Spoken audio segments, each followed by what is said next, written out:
Why, we're running it to find out if Alfa Romeo has regained its mojo with this BMW M3bashing supersaloon. Month 1, Month 2, Month 3, Month 4 specs life with a Giulia QV. Month 4 tire aid for the Giulia quadrifoglio. The 11th of October 2017, a low tire pressure warning popped up on the dashboard last week, although the reading on the offending Pirelli P0 Corsa was no different from that of its opposite number. I added a little more air all round and the warning went away, but I suspect there might be a slow leak in the near side rear. The tires are all very worn, which didn't take long, so they'll be replaced soon anyway. Mileage 10,525. Back to the top life with a Giulia QV. Month 3 Alfa Romeo's dealership service. Heaven hell, the 27th of September 2017. An email from a reader on the subject of Alfa Romeo dealers prompted me to pay one a visit recently, not because there was anything wrong with our Giulia QV, I hasten to add, but simply out of curiosity. Our reader said he wouldn't consider owning an Alfa, largely on the grounds that, come servicing time, he wouldn't want to be directed to a Portakabin at the rear of a Fiat dealership. Dealer performance plays a big part in how satisfied most people feel about owning any brand's cars, of course, and I'm well aware that Alfa dealers have a poor reputation, but I have a hard time believing they're all that bad. Our nearest Alfa dealership is HWM in Walton-on-Thames, Surrey, a well-known racing car constructor in the 1950s and also the world's longest established Aston Martin dealer, and it's far from shabby. HWM's focus, as far as Fiat Chrysler automobiles is concerned, is clearly on the premium Alfa and Jeep brands. Fiat logos are conspicuous by their absence, although you'll see a few Abarth 500s on the forecourt. Its service center is a few miles away in Hersham. Yes, it's located in the corner of an industrial estate, common practice for bigger dealerships of any brand, but it doesn't look much like a Portakabin. The proof of the pudding, though, is obviously in the standard of after-sales care that owners can expect, something we have yet to put to the test, although I'm now looking for an excuse to do so. Do Alfa dealers deserve the reputation they've acquired, or is it outdated? Even if there's still some truth to it, it hardly seems like a good enough reason to deny yourself the pleasure of owning such a richly rewarding car as the Giulia. I had a frustrating experience with a Land Rover dealer when we were running a Discovery Sport last year, but that wouldn't put me off owning one. The only excuse I can think of right now for getting our car looked at by a dealer is that the alarm is still a little on the sensitive side, despite what I said in a previous report about it having been sorted. In fact, it's fine except for one thing: it's prone to being set off, usually several times in a row, when I warm up my motorbike nearby. Between the car alarm and the booming sound of a big V-twin bike exhaust, I hate to think what my neighbors must be saying about me sometimes. Otherwise, the Giulia is behaving exactly as it should do and continues to provide a great deal of driving pleasure every single day, no matter how long or short the trip may be. I have every confidence that it will remain that way too.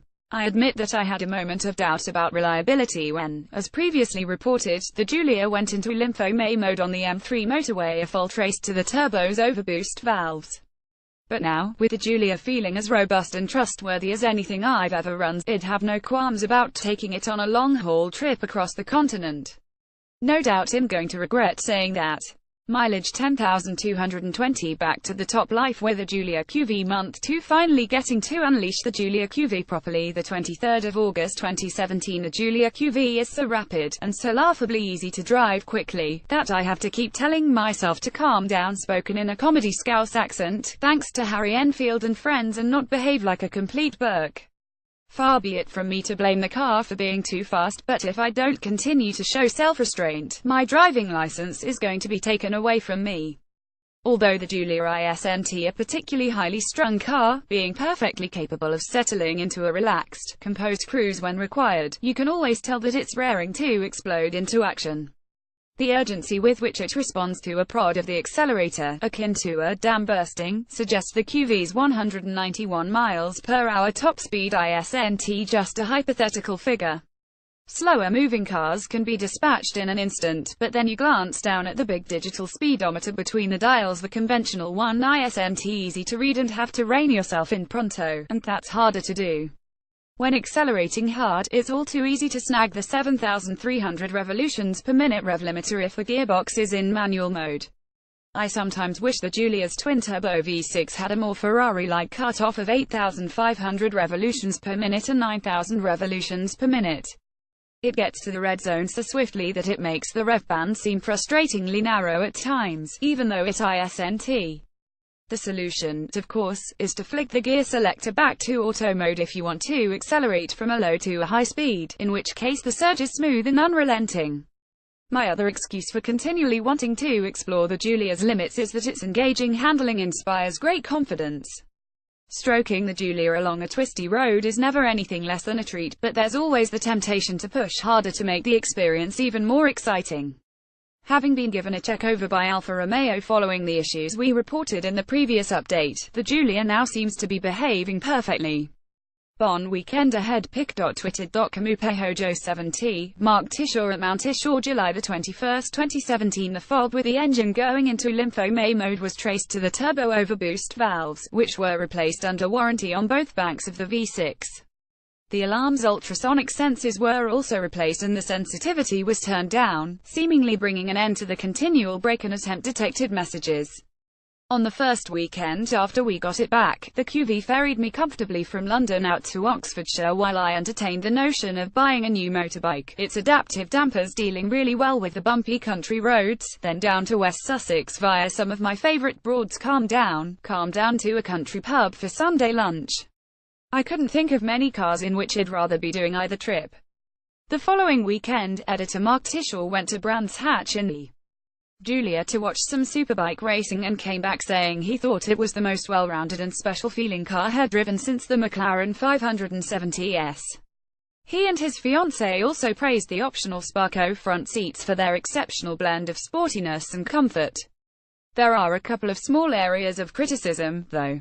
On the sat-nav, there's no north-up option for the map orientation, so the map spins wildly to stay pointing in the direction of travel. That's okay if you're being guided by the reasonably effective and easy-to sat-nav, but it can be distracting and disorienting if you're not.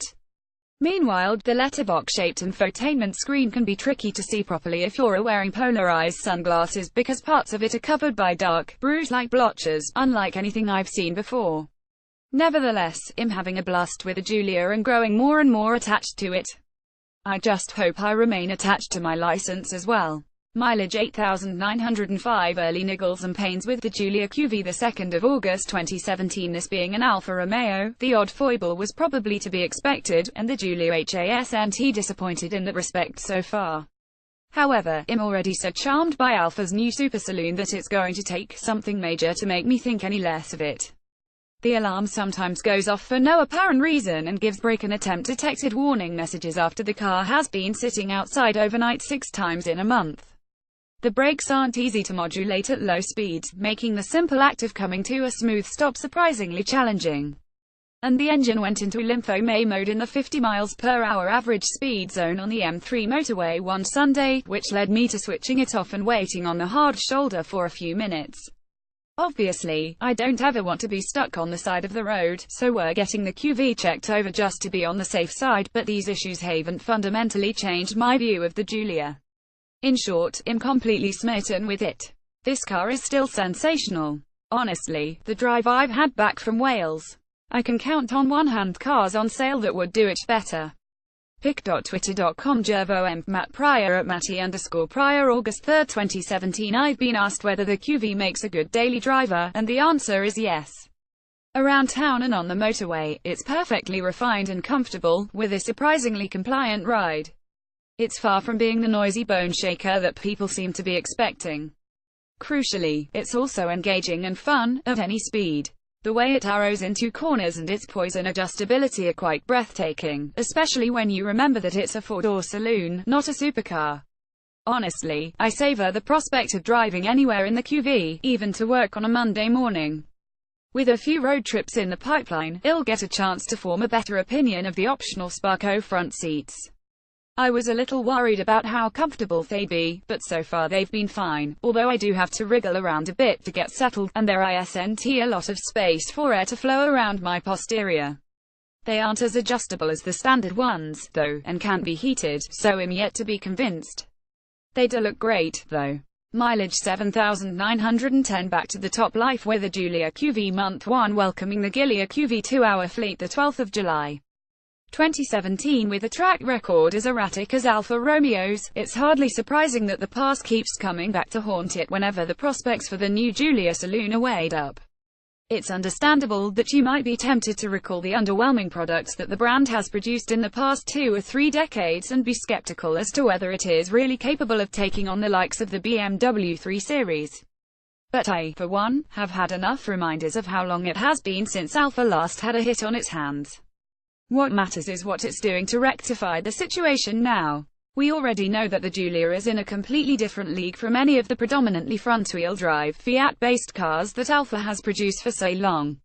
So it seems fair to give the iconic Italian brand the benefit of the doubt for now, acknowledge that it has done a convincing job of creating the Giulia, even if it did take a long time to perfect, and get on with finding out what the car is like to live with. To that end, we've got a lovely red Giulia quadrifoglio to run for at least the next 6 months. Our quadrifoglio, henceforth known as the QV, which is apparently an acceptable abbreviation and less of a mouthful, has come to us with 7,000 miles on the clock already. In fact, it's the very same car that we road tested in March, so we know that it has been driven with some enthusiasm already, but you'd hardly expect anything else when you're dealing with a 500 bhp plus, rear-wheel drive supersaloon. In the metal, the QV is stunning, even by Alfa's usual high standards of design. Aggressive and sensuous at the same time, it makes other compact sports saloons look quite ordinary. That curvaceous body is adorned with air vents and fillets of go-faster carbon fiber trim, as well as heavily flared sills and a purposeful rear diffuser. And the triangular 4-leaf clover badges, signifying motorsport's success and later the brand's performance models, look at home on the wings and immediately make the car seem special. The Giulia seems to look great in any of the 7 colors on offer, but the standout paint job is undoubtedly our car's tricoat Competizione Red, £1,750 extra. It makes the car look as exotic as a Ferrari, especially when matched with dark-finished 5-hole 19 inches alloys, a £350 upgrade that appear to be a modern interpretation of Alfa's classic Teledial alloys. The standard spoke wheels, in the same size and with the same choice of lighter dark finish, look great too, so you can't really make a bad decision.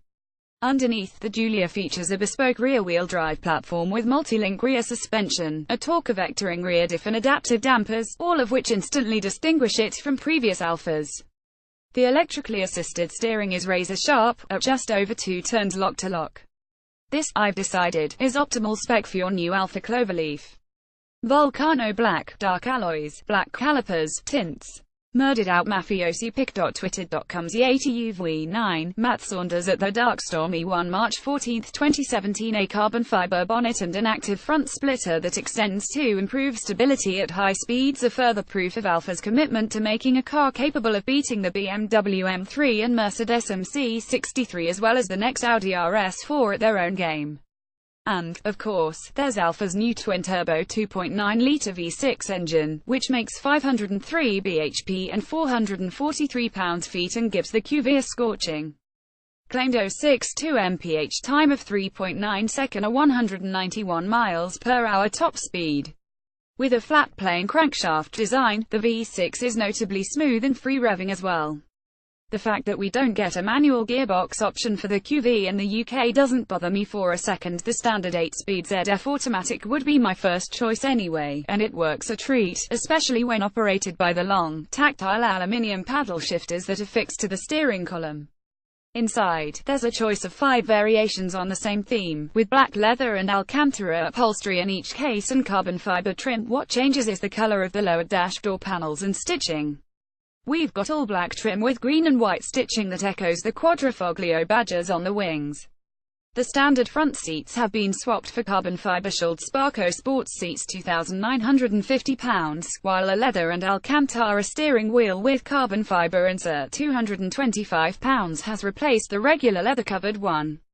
Our car is also equipped with carbon ceramic brakes £5,500 to allow us to fully exploit the QV's huge performance, as well as a 14-speaker Harman Kardon sound system £950, dark-tinted rear windows £275 and a convenience pack consisting of keyless entry, exterior door handle lights and extra cabin storage £425. That lot elevates the QV's £61,300 list price to a hefty £73,805. First impressions are that the reviews have understated how terrific this thing is to drive. Its handling immediately stands out, with a front end that's Ferrari-like in its incisiveness, while the ride is surprisingly comfortable with the dampers softened off. Meanwhile, thrusting performance is matched by a wicked soundtrack. The cabin is mostly attractive and the driving position is excellent, so it's hard not to be immediately smitten. That's all very well, you're probably saying, but would you really spend more than £61,000 on an unproven new Alfa? I may well change my tune if the QV turns out to be in any way unreliable. A bit start falling off, but right now I'm just excited that, at last, there's an interesting and desirable alternative to the usual German suspects, with the character, looks, performance and dynamic talents to make you think twice about wanting an M3 or C63. This Alfa shows every sign of being something special and therefore worth the risk. One thing's for sure, our time with the QV won't be boring. Alfa Romeo Giulia quadrifoglio specification specs price new £61,300 price as tested £73,805 options carbon ceramic brakes £5,500 Sparco carbon shell sports seats £2,950 Competizione red tricut paint £1,750 Harman Kardon sound theatre £950 Convenience pack includes keyless entry, exterior door handle lights, extra cabin storage £475, dark 5-hole alloy wheels £350, dark tinted rear windows £275, leather Alcantara steering wheel £225, smoking kit £80, test data engine 2891cc, V6, turbocharged petrol power 503 bhp at 6,500 revolutions per minute, torque 442 pounds-feet at 2,500